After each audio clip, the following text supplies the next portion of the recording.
A Russian nuclear-powered attack submarine armed with long-range cruise missiles operated undetected in the Gulf of Mexico for several weeks, and its travel in strategic U.S. waters was only confirmed after it left the region.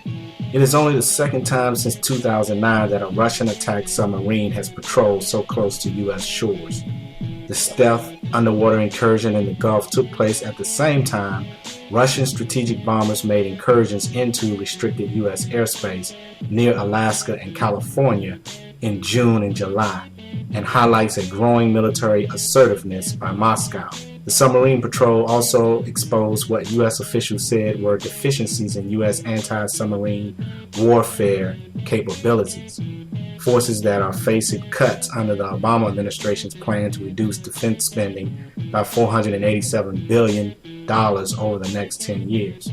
The Navy is in charge of detecting submarines, especially those that sail near U.S. nuclear missile submarines, and uses undersea sensors and satellites to locate and track them. The fact that the Akula was not detected in the Gulf is cause for concern, U.S. officials said. The officials, who are familiar with reports of the submarine patrol in the Gulf of Mexico, said the vessel was a nuclear-powered Akula-class attack submarine, one of Russia's quietest submarines. A Navy spokeswoman declined to comment. The official said the Akula operated without being detected for a month.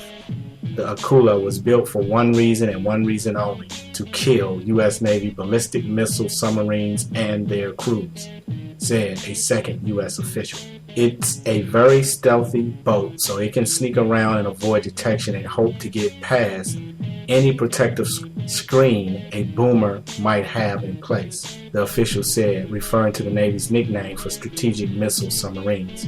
Sending a nuclear-propelled submarine into the Gulf of Mexico Caribbean region is another manifestation of President Putin demonstrating that Russia is still a player in the world's political military stage, said naval analyst and submarine warfare specialist Norman Palmer. Like the recent deployment of a task force led by a nuclear cruiser into the Caribbean, the Russian Navy provides him with a means of showing the flag that is not possible with Russian air and ground forces, Palmer said in an email.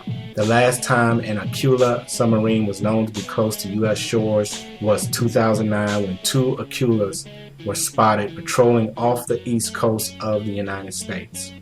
Those submarine patrols raised concerns at the time about a new Russian military assertiveness towards the United States, according to the New York Times, which first reported the 2009 Akula submarine activity. The latest submarine incursion in the Gulf further highlights the failure of the Obama administration's reset policy of conciliatory actions designed to develop closer ties with Moscow.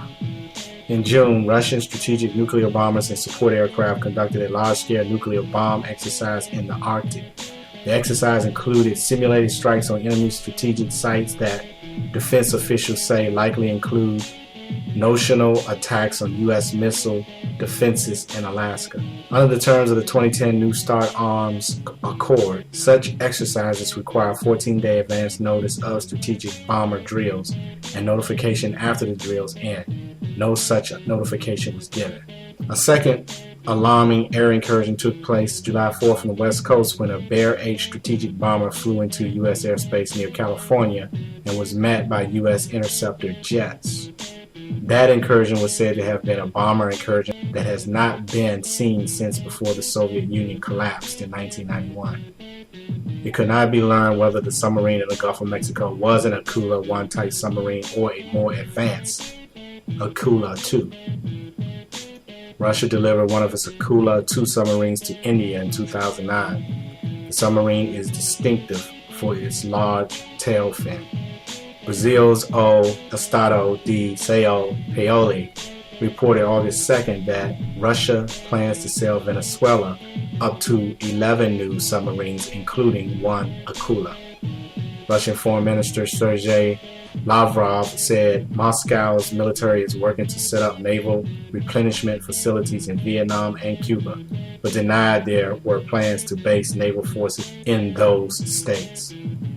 Asked if Russia planned a naval base in Cuba, Lavrov said July 28, "We are not speaking of any bases. The Russian Navy ship served exercise cruises and training in the same regions. To harbor, resupply, and enable the crew to rest are absolutely natural needs. We have spoken of such opportunities with our Cuban friends. The comment was posted in the Russian Foreign Minister website. My friends, I don't know about you guys, but I feel like there is more to these foreign invaders popping up in our waters and in our airspace. I remember a recent story about a China submarine in or near our waters. I wonder if these sightings has anything to do with the recent larger and more frequent than normal movement of military equipment reported from different places around the United States. What do you think? Do you think that these countries are just flexing their muscle or their stealthiness, or are they planning some type of strike on the U.S.? Please leave a comment. Thanks for watching. Peace and love. Thanks for watching Kingdom Knowledge News.